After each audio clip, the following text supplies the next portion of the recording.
even seen seller concessions in 90% of the houses out there, unless you're building a new build.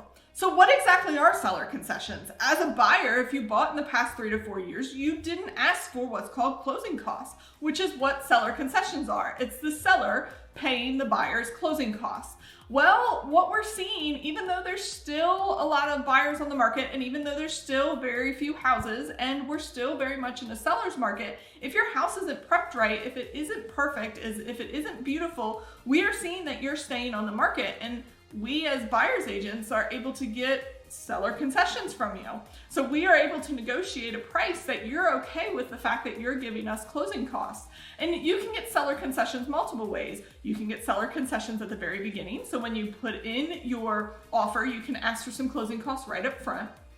You can get seller concessions here in the state of Virginia when we negotiate inspection items. So instead of asking for inspection items to be fixed, we can ask for some closing costs instead.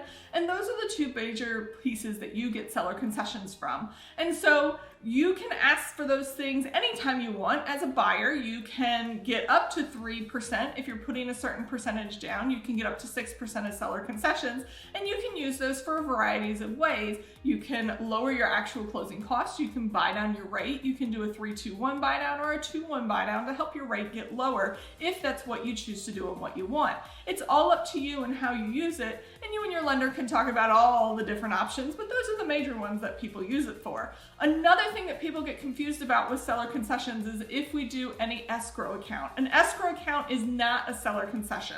Like I said, here in the state of Virginia, you can ask for money instead of fixes.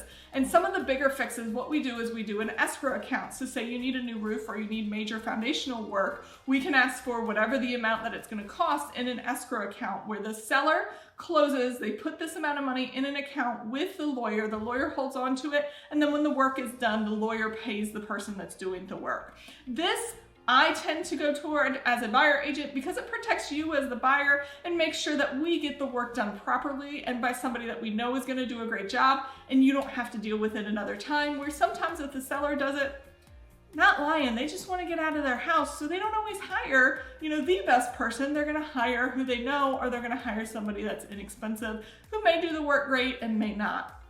So that's what seller concessions are. You as a buyer can get them from the seller. We're seeing them again, just not on every house. So if you walk in and it looks like HGTV and it's priced right, don't expect to get seller concessions right now. Maybe in a couple years when it switches to a buyer's market, you'll definitely be able to. So don't forget to like and subscribe, and I'm Casey Jenkins with Oak Realty.